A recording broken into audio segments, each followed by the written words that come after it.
Nós estivemos fazendo um estudo nas quintas-feiras.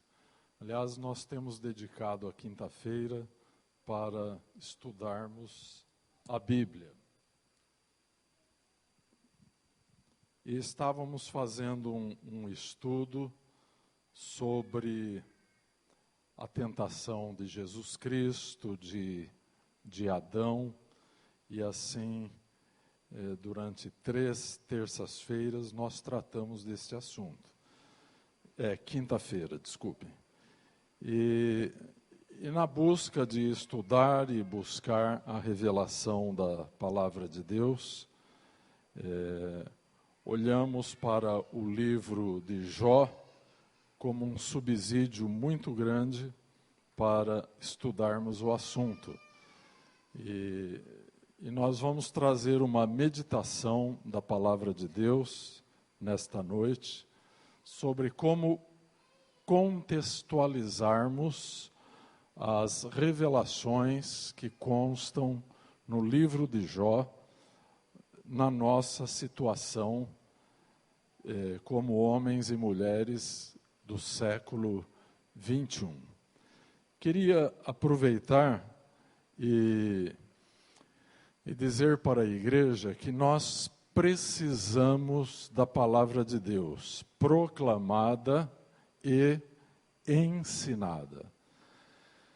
A igreja é edificada por essas duas formas do ministério da palavra.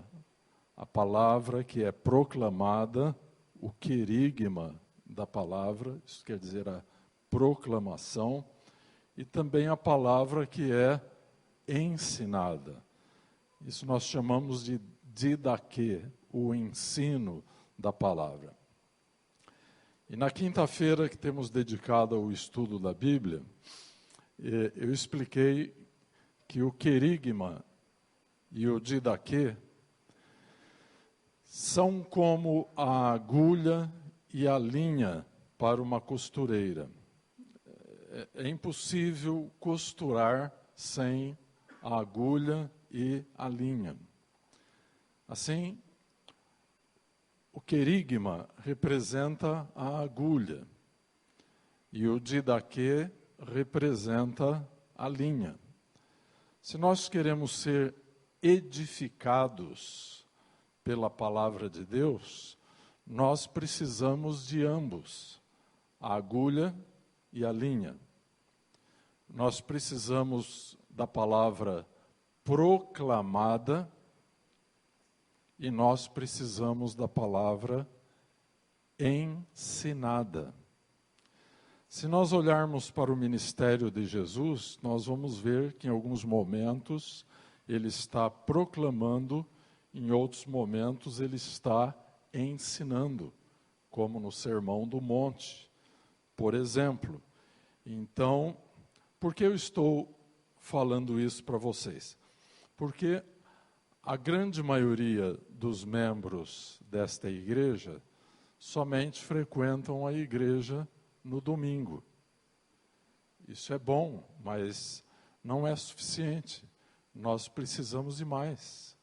Uma outra realidade importante da igreja é a comunhão entre os membros. Porque tudo que nós recebemos na vertical de Deus, nós precisamos distribuir na horizontal entre os irmãos.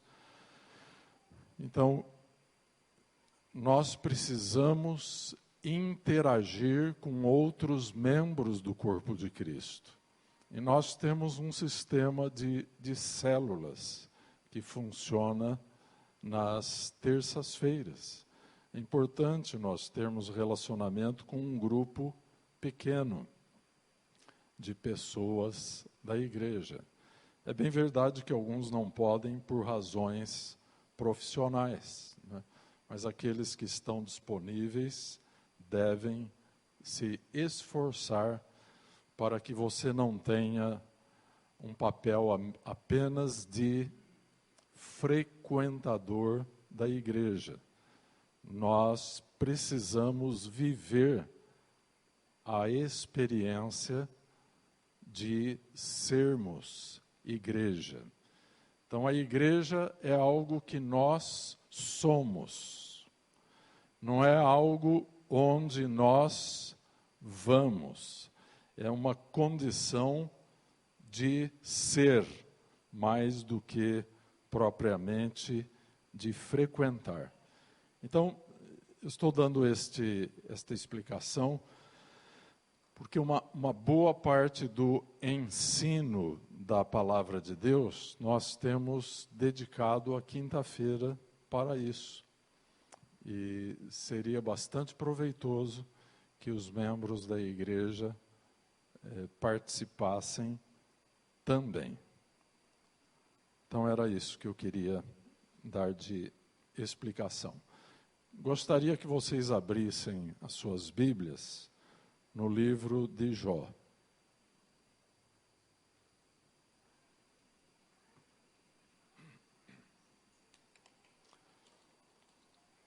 É um livro longo e nós vamos fazer a leitura de alguns textos apenas, a começar do capítulo 1.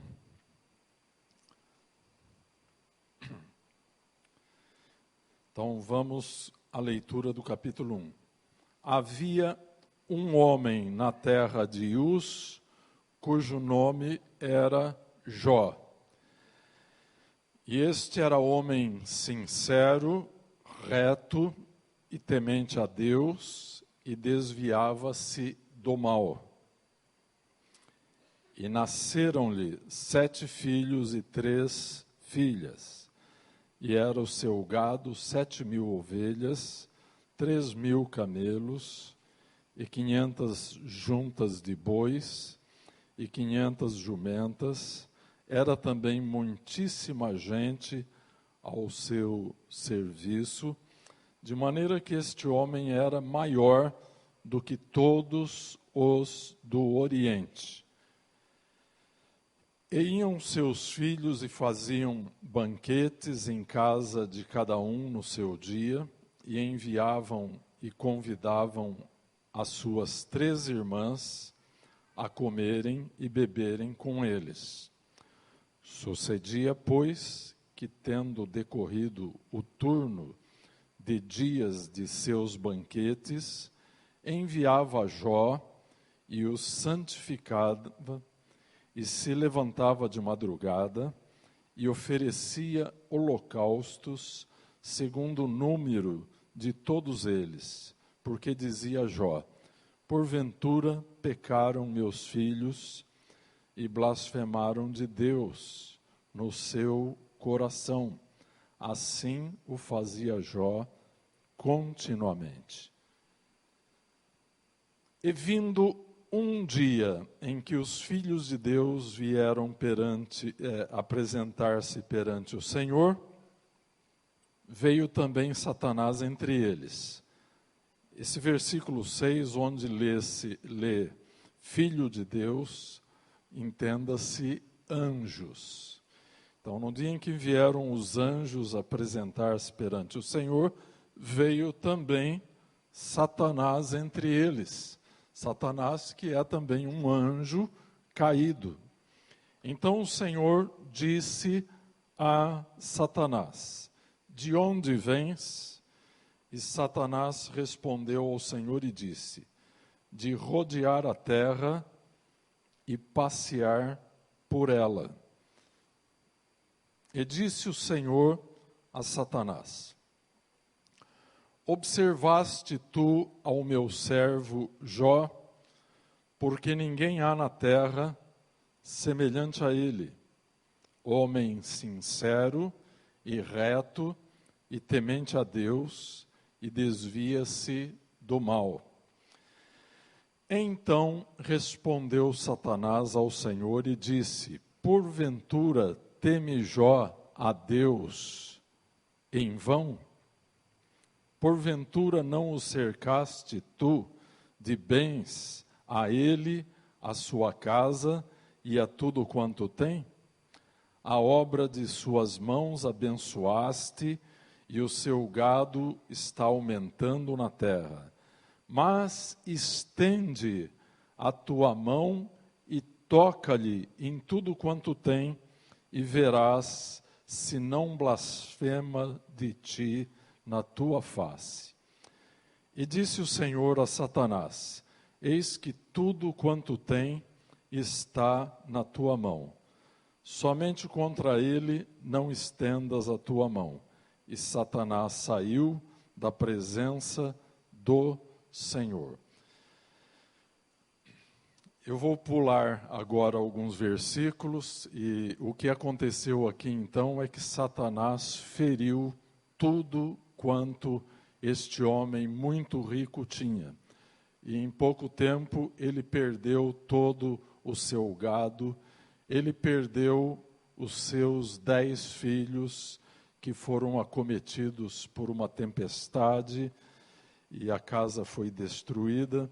Enfim, ele perdeu todas as coisas. Versículo 20. Então Jó se levantou e rasgou o seu manto e rapou a sua cabeça e se lançou em terra e adorou. E disse: nu saí do ventre de minha mãe e nu tornarei para lá. O Senhor o deu, e o Senhor o tomou. Bendito seja o nome do Senhor. Em tudo isto, Jó não pecou, nem atribuiu a Deus falta alguma. Capítulo 2, vamos ler apenas um trecho do capítulo 2. E vindo outro dia em que os filhos de Deus vieram apresentar-se perante o Senhor, veio também Satanás entre eles apresentar-se perante o Senhor. Então o Senhor disse a Satanás: de onde vens? E respondeu Satanás ao Senhor e disse: de rodear a terra e passear por ela. E disse o Senhor a Satanás: observaste o meu servo Jó?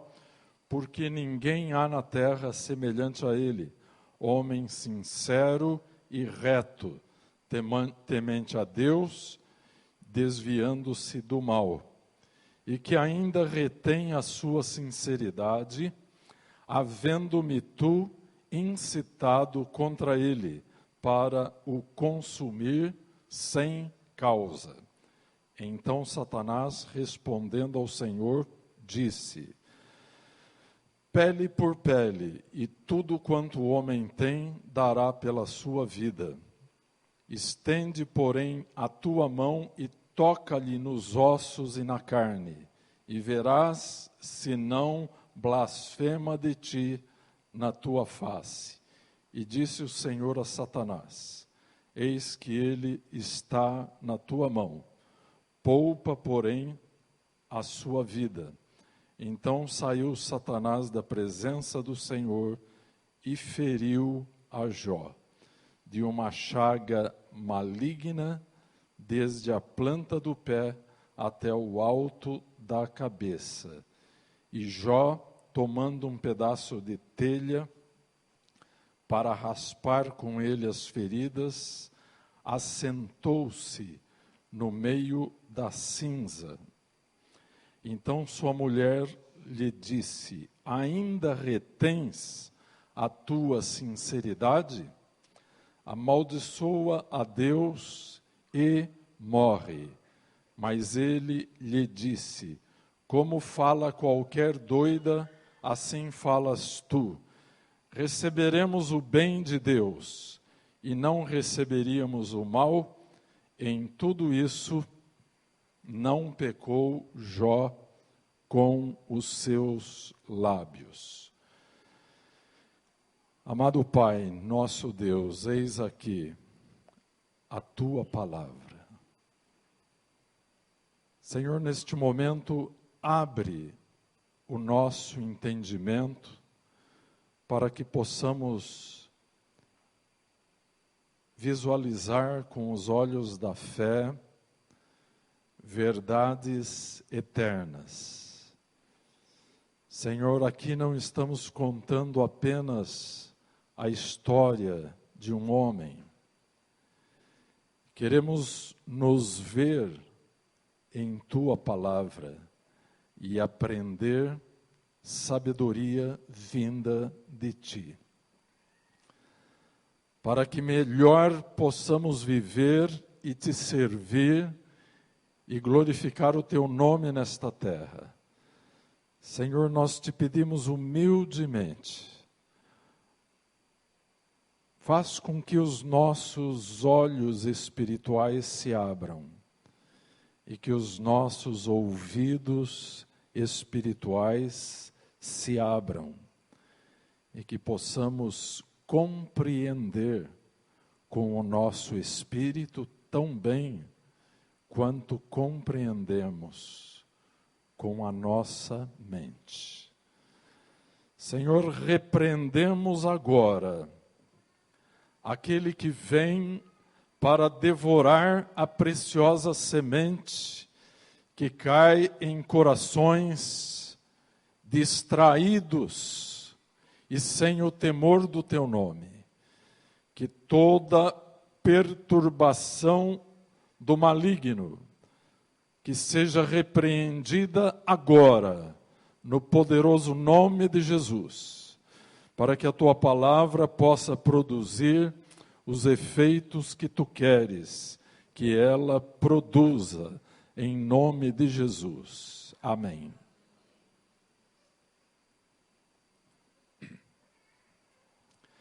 Meus irmãos, é um tema solene, importante, difícil para a mente humana compreender, especialmente nos dias em que nós estamos vivendo.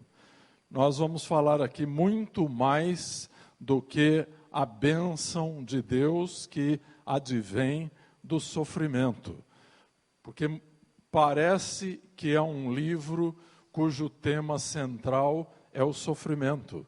Todavia, não é. O tema central do livro de Jó é a fé. Nós temos aqui a história de um homem de Deus que foi chamado para passar o mais duro teste de fé que nós encontramos na Bíblia. Então nós vamos encontrar no livro de Jó o protótipo de todas as situações bíblicas de provação, situações em que a fé de homens e mulheres que serviam a Deus foi testada. O que é narrado aqui neste livro tem uma data histórica de 2000 anos antes de Cristo. E a data literária é de 970 a 930 antes de Cristo, que é a data em que o livro foi escrito. Provavelmente, porque não se sabe o autor com certeza, mas provavelmente tenha sido Moisés, o autor desta narrativa. Dentre os livros de origem judaica, hebraica, Jó inclui-se na literatura de sabedoria. Então é um livro menos teológico e cujo conteúdo ele visa nos levar a adquirir uma perspectiva da vida espiritual, da sabedoria que precisamos para desfrutar uma vida abençoada. Do ponto de vista literário, nós temos os 2 primeiros capítulos, que lemos uma parte, que é uma narrativa. A partir do capítulo 3 em diante, nós temos uma linguagem poética. Por que razão muitos livros da Bíblia são escritos em linguagem poética? Essa é uma boa pergunta. A linguagem poética, às vezes, abre os nossos olhos para coisas que a narrativa não abre. Nós sabemos que após a queda da raça humana, com Adão e Eva, é como se uma janela de percepção espiritual houvesse sido fechada. Então, em condições normais, o ser humano não está atento às realidades do mundo sobrenatural, do mundo espiritual. Em condições normais, o ser humano está atento somente às realidades do seu mundo natural, do mundo que o cerca. O que é uma fração muito diminuta de nossa existência eterna. Porque, segundo o ensino da Bíblia, a partir do momento em que fomos criados por Deus, nós temos uma existência eterna. E esta existência eterna se consumará com ou sem a presença de Deus em nossa vida.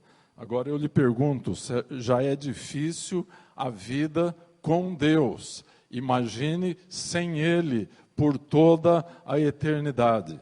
Essa é a própria descrição daquilo que poderíamos chamar de inferno. Então nós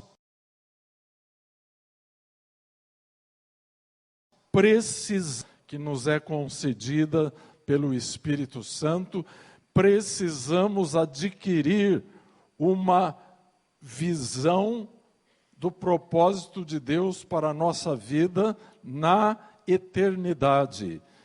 E nesse contexto, a literatura sapiencial, a literatura de sabedoria da Bíblia é muito importante. Então, a partir do momento em que eu parei a narrativa, a leitura, os amigos de Jó, sabendo de sua imensa desgraça e sofrimento, se aproximaram dele. Elifaz, Bildade, Zofar e Eliú. Eliú fala menos do que os outros porque era o mais jovem. E a cultura da época dizia o seguinte: o mais jovem fique em silêncio diante do pronunciamento dos mais experientes.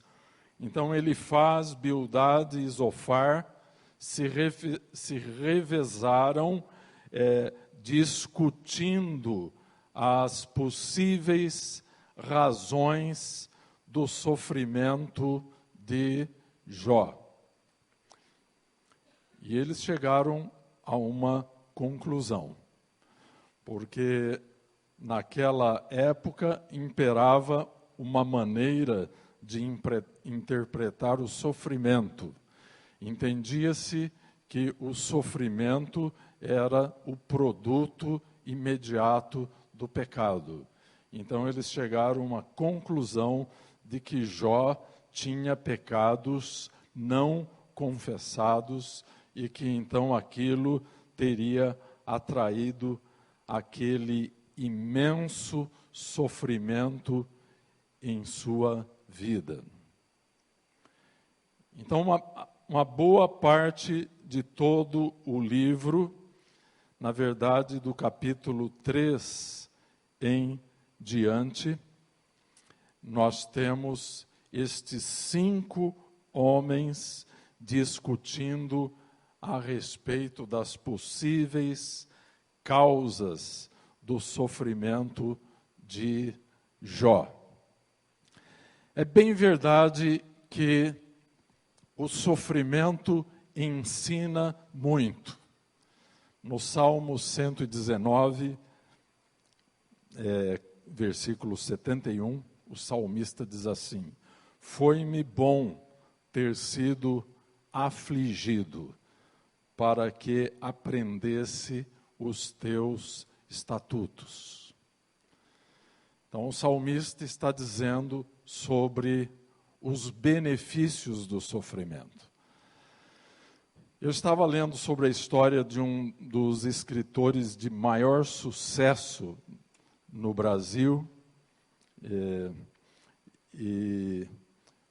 então me identifiquei que foi uma experiência devastadora de depressão, que na verdade empurrou o seu talento literário e fez dele então um escritor de imenso sucesso e de sabedoria. Então nós precisamos entender que o sofrimento, ele traz consigo certos mistérios de crescimento e de amadurecimento espiritual. Porque o sofrimento nos aproxima daquela perspectiva da vida que nos fala da eternidade. Sem o sofrimento, se nós ficamos mergulhados em um mundo de prazer, temos uma imensa dificuldade de olhar a nossa vida além das fronteiras deste mundo natural. Então nós constatamos que na Bíblia, pessoas boas passaram por situações difíceis e não foi por problema de caráter. Nós pegamos um livro como Hebreus, no capítulo 11, em que o autor de Hebreus está descrevendo o sofrimento de alguns dos melhores homens, das melhores mulheres que já pisaram neste mundo. E eles tiveram, apesar de sua grande fé, passar por situações de sofrimento extremo.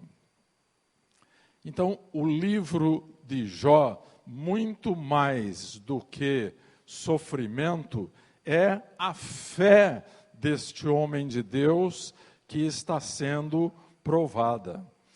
E a verdadeira fé, diferentemente da fé falsa ou espúria, a verdadeira fé é exercida exatamente naquele momento em que nós, crentes, temos a impressão de que a fé não está funcionando. Porque a verdadeira fé, ela se desenvolve exatamente neste ambiente onde ela parece ser improvável. Quantos aqui já lidaram com uma situação de sofrimento em sua vida, de sofrimento relacional ou de saúde, em que tudo indicava que uma intervenção divina era improvável, que estava muito distante de acontecer. Então, neste momento é que a fé verdadeira está se desenvolvendo.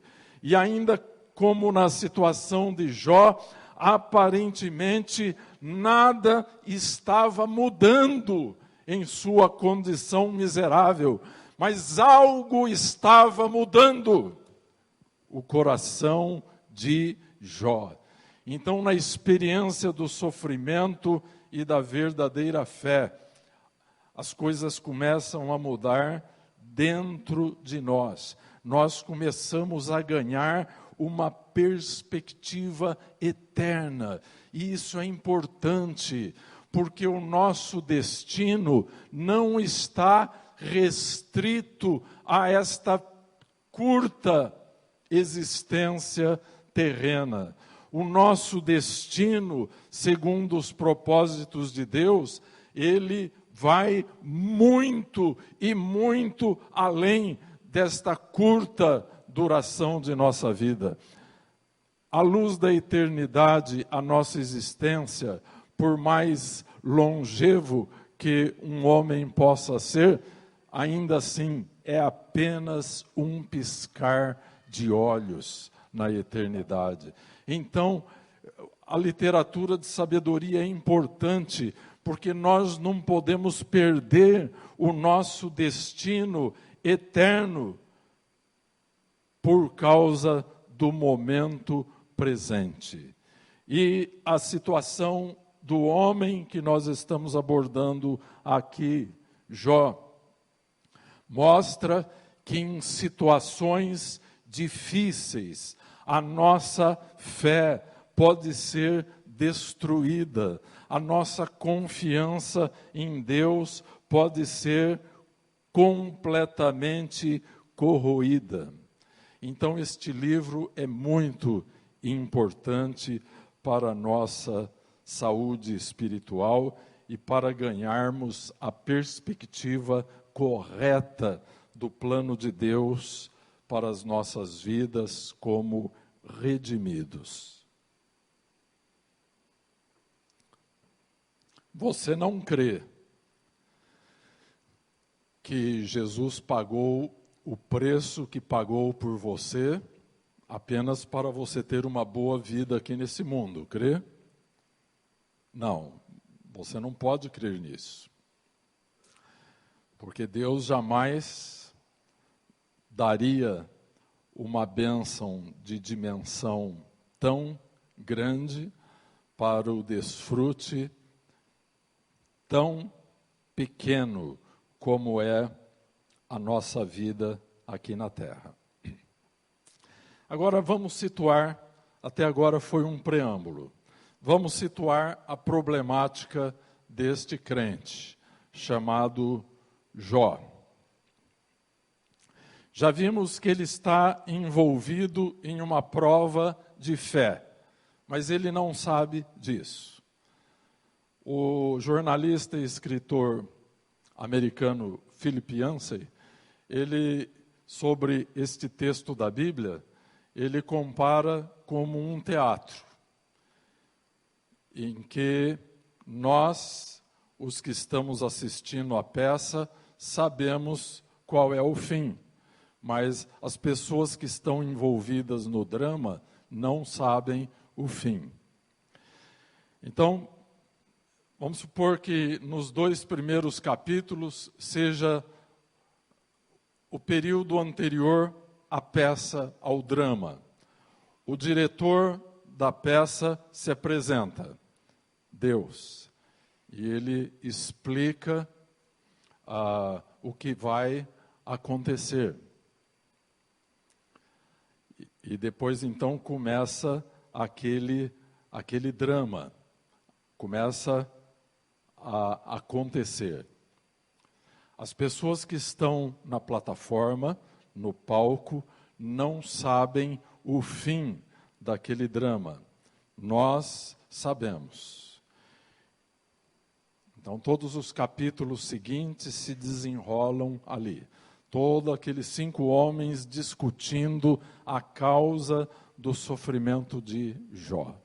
Nós vamos ver que eles admitem que um Deus de justiça deveria ter regras claras, leis claras, para recompensar os bons e para punir os maus. Isso desde as civilizações mais primitivas, do crescente fértil, da Caldeia, desde os sumérios, já havia um certo tipo de legislação, uma certa justiça retributiva, que recompensava os bons e punia os maus. Então eles entenderam, Jó está em pecado. Mas Jó examinava a sua vida e a conta não batia. E nós, à medida em que lemos o livro, nós ficamos à procura de uma brecha na integridade deste homem. Diga para mim com sinceridade, qual foi a vez que você leu o livro de Jó e você não ficou procurando uma brecha na integridade dele? Eu já fiz isso muitas vezes, meus irmãos. Mas Jó, que era um homem justo, e olha, foi Deus mesmo que falou para Satanás que Jó era um homem justo, um homem reto, um homem temente a Deus e que se desviava do mal. Então Jó examina a sua vida e a conta não fecha, a conta não bate, o sofrimento era inexplicável, pelo menos para ele. E quantas situações dessa nós encontramos no mundo? Por exemplo, hoje é um museu, Auschwitz, lá na Polônia. Você chega lá e pessoas que visitam aquele lugar, passa um pensamento quase que blasfemo pela mente. Onde estava Deus quando milhões de seres humanos foram executados neste lugar? Quando nós olhamos para a África,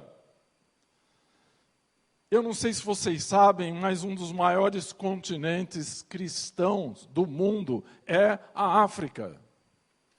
Mas é igualmente um dos lugares mais miseráveis e pobres e enfermos do mundo. Então nós deveríamos pensar, se tivéssemos a lógica da teologia da prosperidade, que Deus deveria abençoá-los preferencialmente. Mas os países mais ricos do mundo são os países não cristãos, países muçulmanos, na região do Golfo Pérsico. Então, meus irmãos, existem certos mistérios que cercam a questão do sofrimento. Quanto sofrimento existe que é um sofrimento inexplicável. Então, o livro de Jó vai seguindo nesse tipo de suspense. É quase que um livro, um drama de suspense. Fica a cada capítulo a pergunta: será que Jó vai crer em Deus ou será que Jó vai negar a Deus? É claro que nós temos o benefício, nós estamos assentados na plateia e nós ouvimos o depoimento do diretor da peça, capítulo 1 e 2. Então nós sabemos de coisas que os artistas, os astros do drama não sabem. Então está lá um homem obcecado pela ideia do sofrimento, que ele gasta todo o tempo para tentar descobrir o que nós já sabemos, que a questão capital não é o sofrimento pelo qual ele está passando. A questão capital do livro é: será que ele vai conservar a sua fé até o fim? E Deus então está usando este homem para provar para o diabo que a fé de um ser humano, ainda que seja um ser humano comum, pode ser verdadeira, independentemente das recompensas e das benesses espirituais que este ser humano pode receber. Porque Satanás fez uma acusação contra o caráter de Deus. E a acusação de Satanás foi a seguinte: Deus não é digno de ser amado por si mesmo. Por trás das palavras de Satanás está esta blasfêmia. Jó somente seria fiel enquanto estava sendo subornado por Deus, com as bênçãos da prosperidade, até que se tornou o homem mais rico do Oriente. Então nós temos aqui uma questão muito delicada, meus irmãos. E a questão, ela está sendo ela está relacionada ao mundo fora do palco. Meus irmãos, este livro é uma metáfora da nossa vida. A nossa vida, aparentemente, é o palco onde se dá o drama. Mas nós estamos sabendo que este drama tem os seus fatores causais para trás das cortinas. Assim é também a nossa vida. E a questão é muito delicada, porque nós estamos diante de um julgamento de integridade bidirecional. O que eu quero dizer com isso? Para Deus, é a fé de Jó que está sendo testada. Mas para Jó, é Deus que está sendo testado. Então, é isso que digo, é um julgamento de integridade bidirecional, de Deus para Jó, de Jó para Deus. Jó está sob uma terrível tentação, que eu chamaria, que é algo muito comum nos dias de hoje, que é colocar Deus no banco dos réus. Quantos aqui já ouviram essa acusação? Ah, mas onde está Deus com tanta guerra que existe nesse planeta? O que Deus está fazendo a respeito da fome que está destruindo tantos países no planeta? Por que Deus não cura essa doença ou aquela doença? Então, nós vivemos nos dias em que o homem quer ser o juiz de Deus. E havia naquela época, e existe até hoje no movimento, muito no movimento neopentecostal, se crê assim até hoje, que a pessoa está doente porque ela pecou. Nós temos lá no caso daquele cego que foi curado por Jesus, estavam perguntando para Jesus: Senhor, quem foi que pecou? Foi ele ou foram os pais dele? E Jesus disse: não, ele é assim, para que nele se manifestem as obras de Deus. Ele é assim para a glória de Deus.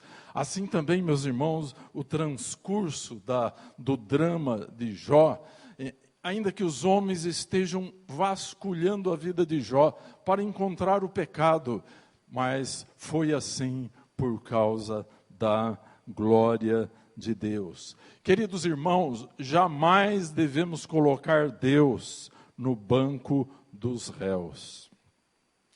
Satanás está pressupondo que o ser humano criado por Deus é destituído de liberdade, é destituído de dignidade.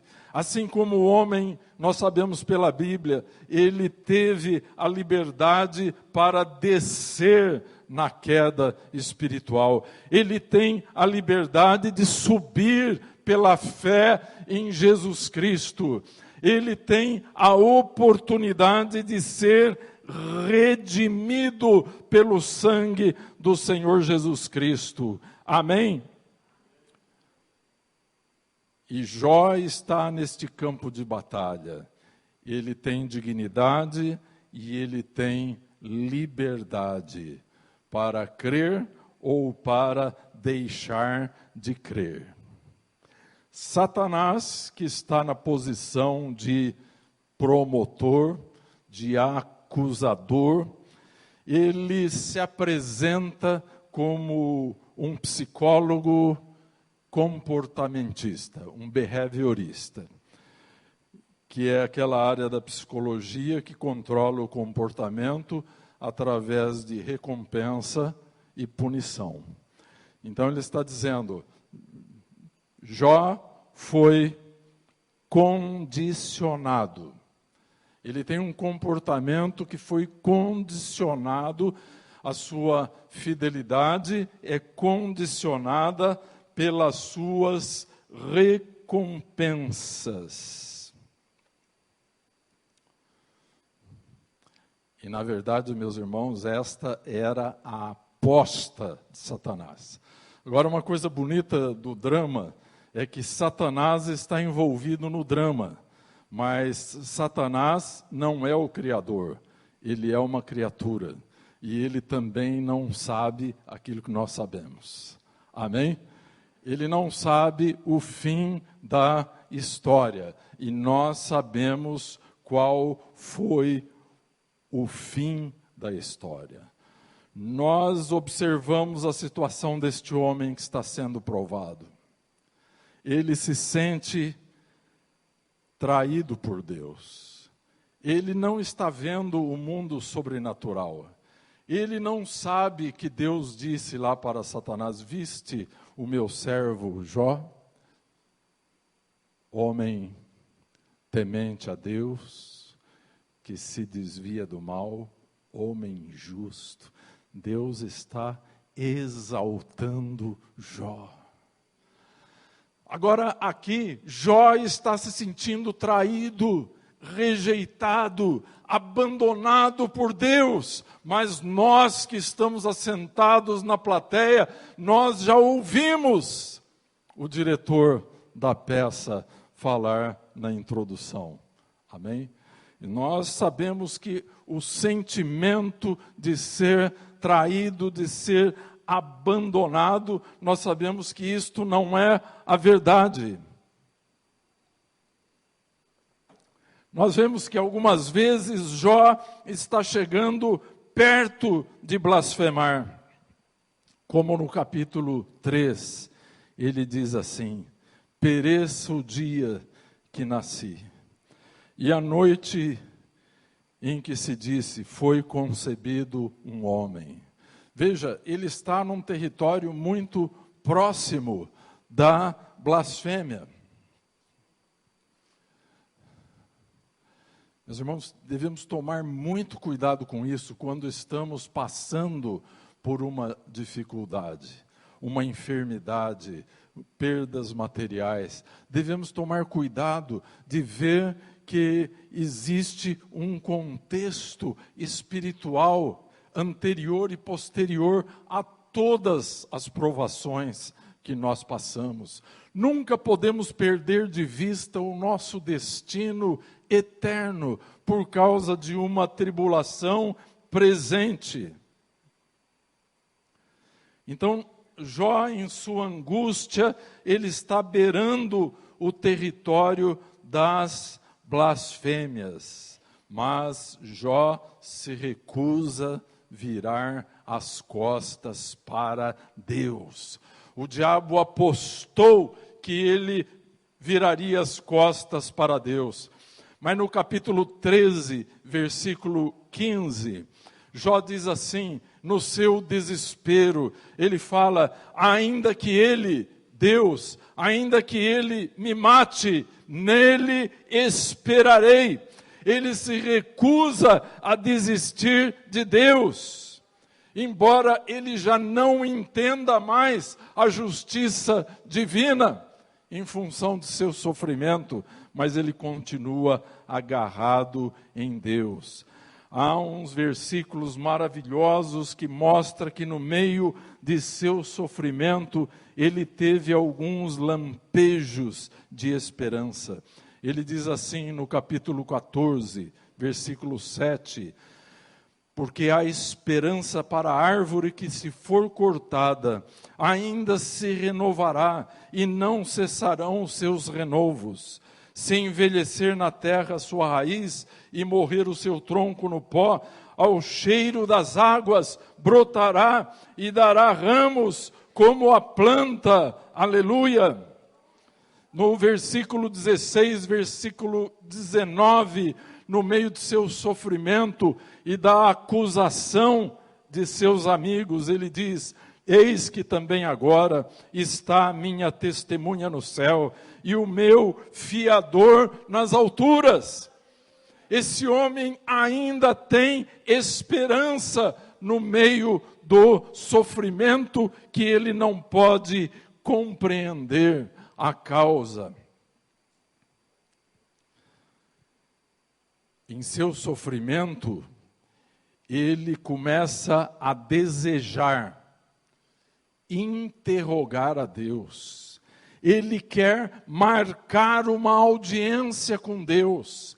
Ele quer se defender diante de Deus. E louvado seja Deus, Jó chega ao final da prova e ele é aprovado. E ele vai ter a audiência que ele queria com Deus. E do capítulo 38 ao capítulo 41, Deus apresenta um discurso maravilhoso para Jó. E aí nós lemos esse discurso. E a nossa mente de seres humanos do século 21 não entende nada sobre o discurso. Porque nós temos uma mente que foi formatada pelo egoísmo, pelo secularismo, pela ideia dos direitos humanos. O livro de Jó é uma afronta à mentalidade humanista. Então, esse discurso de Deus, e Jó desejou tanto por ele, mas quando Deus vem e fala com ele, nós que estamos na plateia ficamos admirados, ficamos perplexos, porque Jó, durante todo o seu sofrimento, ele quis ouvir de Deus: por que eu, Senhor? Porque o Senhor está tão distante de mim que estou sofrendo. O que o Senhor quer me dizer com tamanha dor, com tantas perdas em minha vida? E quando finalmente Deus vem em toda a sua glória, em toda soberania,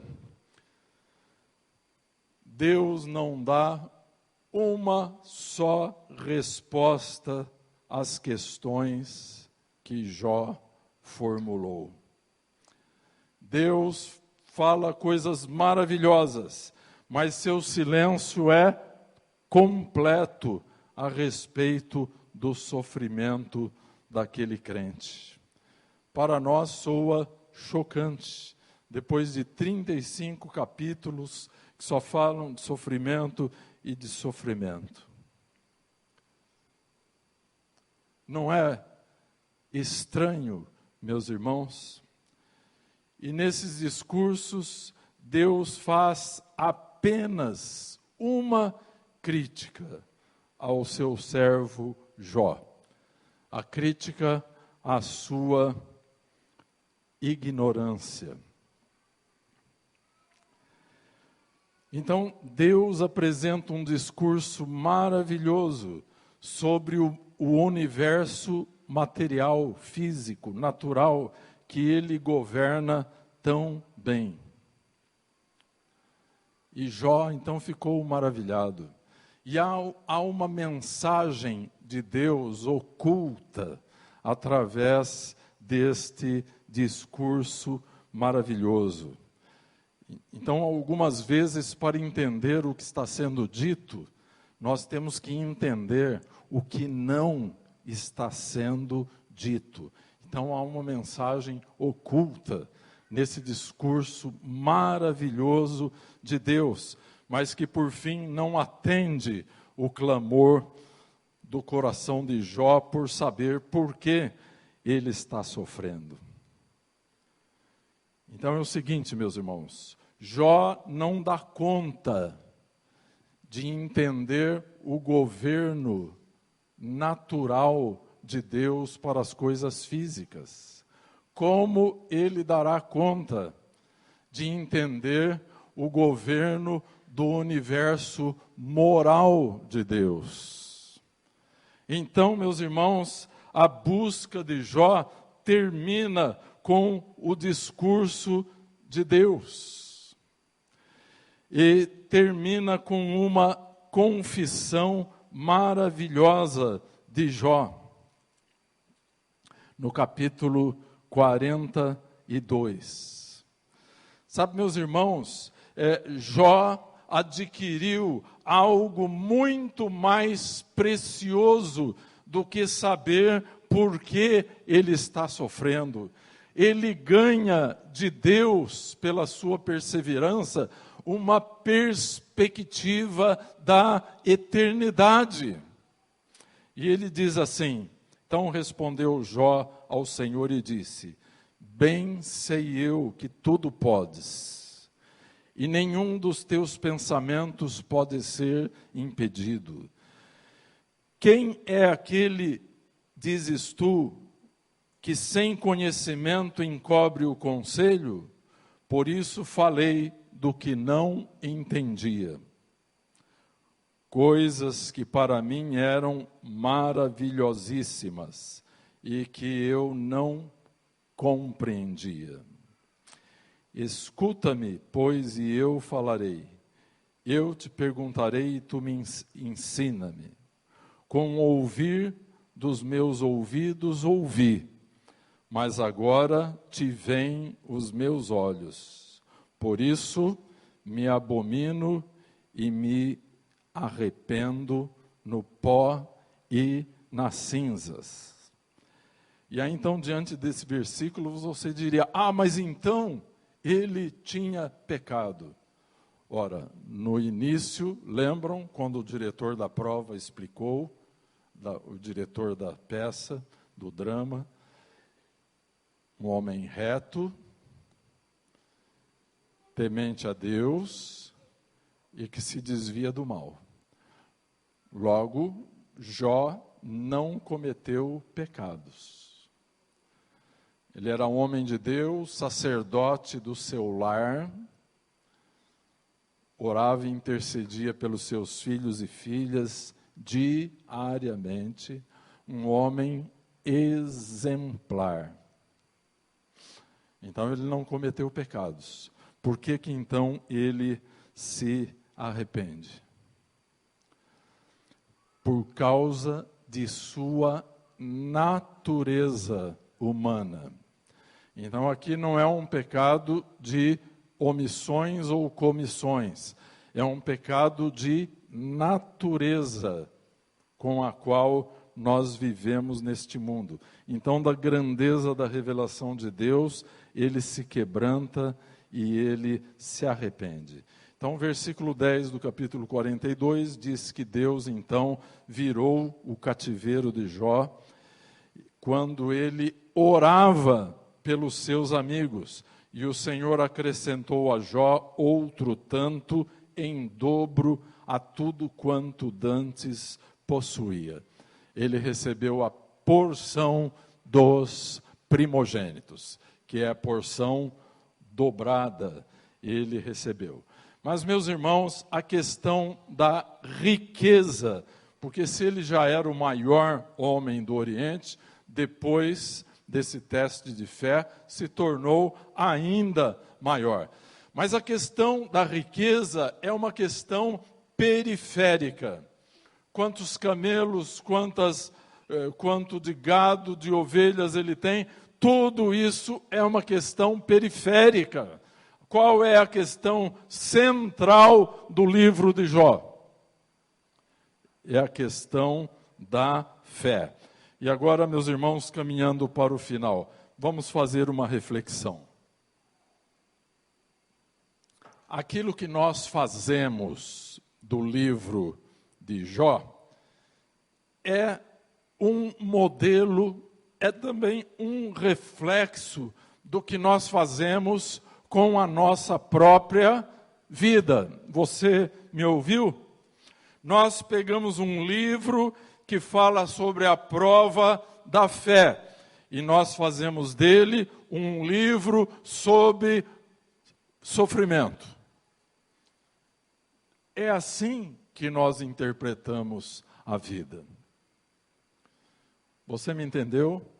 Será que os seus ouvidos espirituais estão ligados? Porque o título desta mensagem é Contextualizando Jó. Então, o que Jó pode nos ensinar agora, como crentes do século 21? Já que ele foi crente como nós, mas lá há 4.000 anos atrás.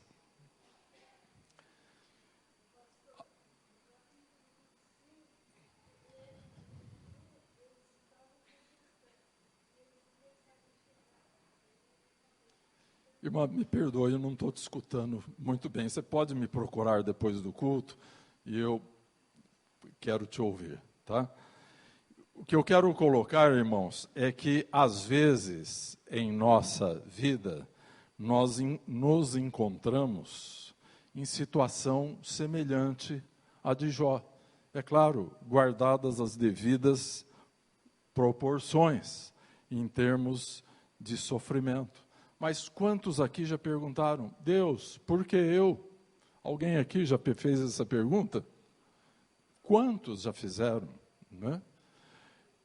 Quantos aqui já, na hora do sofrimento, pediram a própria morte? Não precisa levantar a mão, eu sei que muitos. Nós temos um irmão aqui na igreja, eu vou contar o milagre sem contar o santo, que ele estava passando por uma grande tribulação, uma grande tristeza prolongada e um problema que não se resolvia. E ele estava tão desesperado, crente, e ele disse, Senhor, tira minha vida, porque não quero mais viver. E naquela noite que ele fez esta oração infeliz, ele me disse que às 2h da manhã, ele acordou assustadíssimo. Uma mão fortíssima sufocava a sua garganta. E ele pulou da cama, sabe quem estava ali? O anjo da morte. E Deus não o levou, porque Deus tinha um plano na vida dele. Mas nós devemos tomar muito cuidado, porque quando nós estamos nesse caminho do sofrimento, Satanás vai fazer de tudo para nos tirar a perspectiva da sabedoria, a perspectiva da eternidade.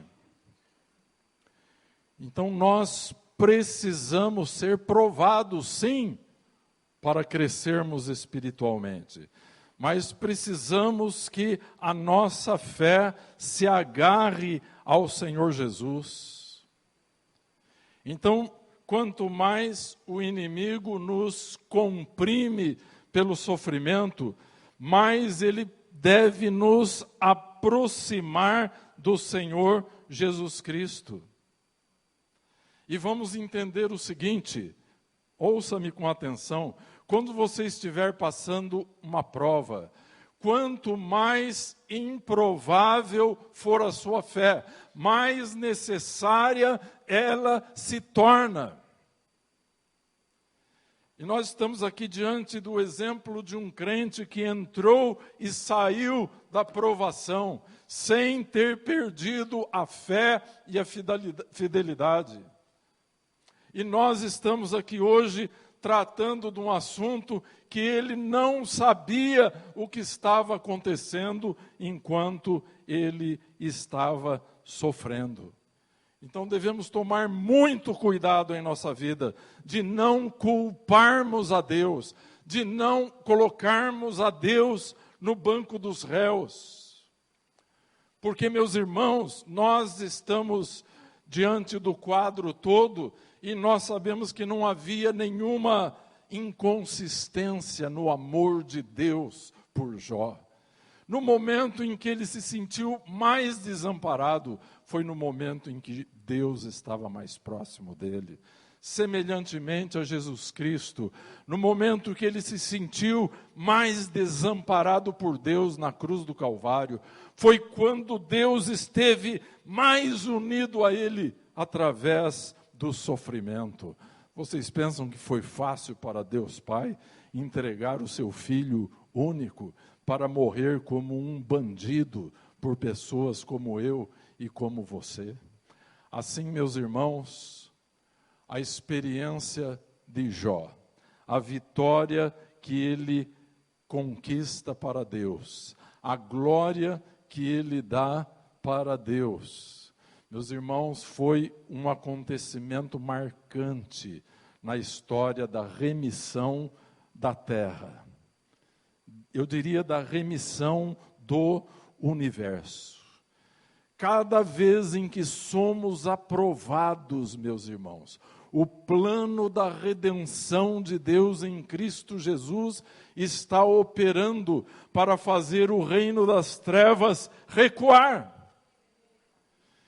Querido Deus, meus irmãos, nós não vemos na Bíblia Deus em confronto direto contra o poder do diabo. Você vê isso alguma vez? Não. Satanás vem e se apresenta no meio dos anjos.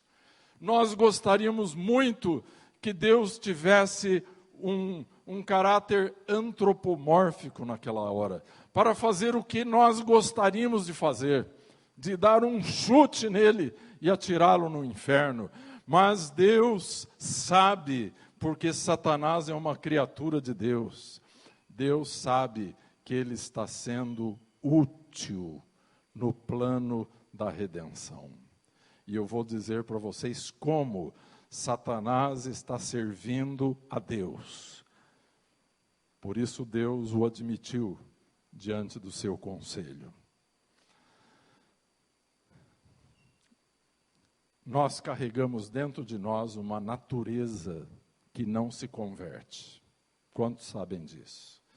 E que Paulo descreve essa natureza em Romanos capítulo 7. E diz a palavra de Deus que a carne não poderá herdar o reino dos céus. Então, esta natureza não redimida, ela precisa ser mortificada. Nós não gostamos disso, porque dói. Então, hoje em dia, os pastores preferem muito mais pregar sobre autoajuda e prosperidade, porque não dói. Mas para mortificar esta natureza que há em nós, ela precisa morrer. E um instrumento que Deus permite que haja contra esta natureza é exatamente o diabo. Mas quanto mais ele nos comprime, mais ele nos joga para o lado da graça e da misericórdia de Deus. Amém? Então este é um fato. E Deus, no transcurso da provação de Jó, nós vemos isso acontecer. A maneira como ele foi caminhando até voltar para os braços de Deus. Agora eu vou dizer uma coisa muito importante para vocês. Deus, está ouvindo? Deus confiou em Jó. De tal maneira que Deus permitiu que a sua própria reputação diante dos anjos fosse testada com relação à reação de um único ser humano na terra. Uau! Isso é grande. Eu pergunto para você, no momento em que você estiver sendo testado, será que Deus pode confiar em você? Pense bem, que resposta você poderia dar? E foi uma prova duríssima para este homem crente.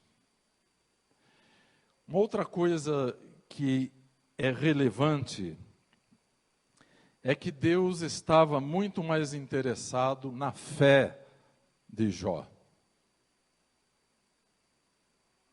do que em sua prosperidade financeira e até mesmo do que no seu sofrimento. O livro todo é um livro sobre prova da fé. Portanto, uma situação que todos nós passamos com uma certa frequência em nossa vida. E ao lermos a Bíblia, e eu espero que você leia a Bíblia todos os dias, porque você é crente, quem é crente lê a Bíblia. Então nós vamos encontrar a história de muitos homens e mulheres de Deus que passaram por situações semelhantes. Abraão, Davi, Ezequias. E fica aqui um padrão a respeito de Ezequias, 2 Crônicas 32, 31. Diz que Deus o desamparou para experimentá-lo e para saber tudo o que havia no seu coração. Então, 2 Crônicas 32, 1 é um padrão que nós encontramos em todas as provas de fé. E quando nós estamos sendo provados, queridos irmãos, nós estamos numa situação muito parecida com a de Jó. Nós ignoramos tudo que está para trás das cortinas. Nós desconhecemos o contexto sobrenatural e espiritual que está por trás. E exatamente a prova da fé visa abrir a nossa visão para o nosso destino eterno. Essa pequenina história de fé, que é a tua história, faz parte de uma grande história de fé, que está remindo a terra. O plano da redenção está se desenrolando. Grandioso, soberano, na intimidade do coração de cada pessoa que está aqui. Amém? Deus está redimindo a terra. Deus está redimindo este mundo. E nós fazemos parte deste plano. Quando os discípulos começaram a pregar o reino de Deus, Jesus diz lá em Lucas 10, eu via Satanás como um raio cair do céu. Querido irmão, querida irmã, quando você vence uma prova de fé,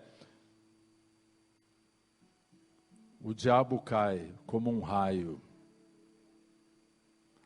Amém? Quando nós perseveramos em Cristo, nós somos provados e é o diabo que cai.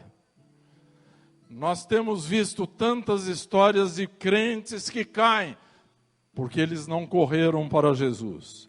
Quando o crente corre para Jesus, é o diabo que cai. Amém? Glória a Deus. E assim o Senhor vai expandindo o seu reino. A terra vai sendo redimida. Ela vai sendo purificada pelo sangue de Jesus. A cruz de Cristo vai prevalecendo contra a nossa natureza decaída. Amém? Aleluia. Assim como Jó ganhou uma vitória crucial no plano de Deus para redimir a terra, nós precisamos conquistar também esta vitória. Amém? Agora, meus irmãos, nós queremos orar. E eu quero perguntar, honestamente, para quem foi esta mensagem? Levante a mão. Para quem serviu esta mensagem da palavra de Deus? Quem sabe você se viu na história de Jó. Uma história de sofrimento, mas uma história de glória. Aleluia. Eu queria que você soubesse que o amor de Deus é eternamente consistente por você. Mesmo nos momentos que você tem atravessado as piores fases da sua vida, Deus está presente. Amém? Então, se Deus comunicou algo de sua palavra ao seu coração, eu quero que você fique de pé. Nós queremos orar com você nesta noite. Que a tua vitória seja um instrumento de Deus para remissão deste mundo perdido. Meus irmãos, Deus quer nos usar para que a sentença que Ele proferiu sobre o diabo seja executada. Cada não que você fala para o diabo, o reino dele está ruindo. Deus não precisa enxotar o diabo das regiões celestiais. O diabo é como um escorpião. Ele vai se matar com o seu próprio veneno. Não é Deus soberano que vai destruí-lo. Ele é uma criatura que vai ser destruída pelas próprias criaturas de Deus, pela igreja do Senhor Jesus, pela noiva do Senhor Jesus Cristo. Pai, nós te damos glória, nós te damos honra nesta hora. Pedimos, ó Pai, que tu cubras com o teu Espírito Santo, cubras, ó Pai, com o sangue de Jesus Cristo, esta congregação, Senhor, que tem ouvido esta meditação da palavra.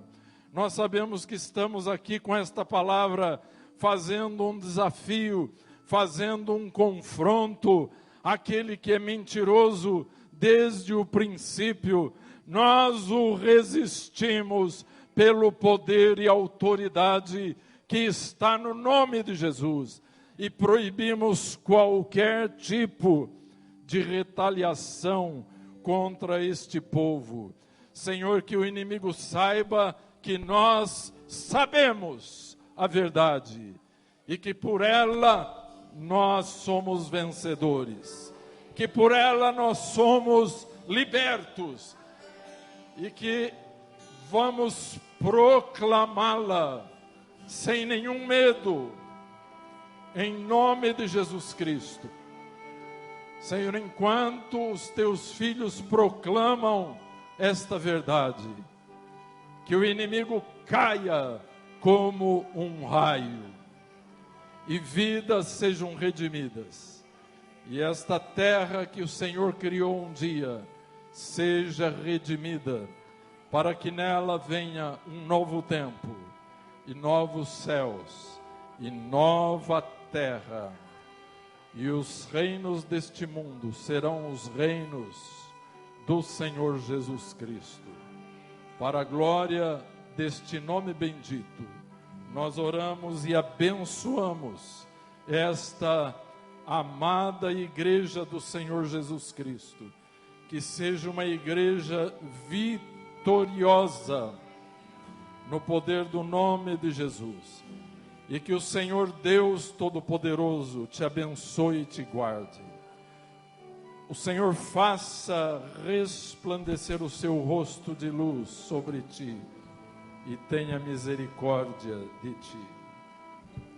O Senhor sobre ti levante o seu rosto e te dê a paz, hoje e para sempre, em nome do Senhor Jesus.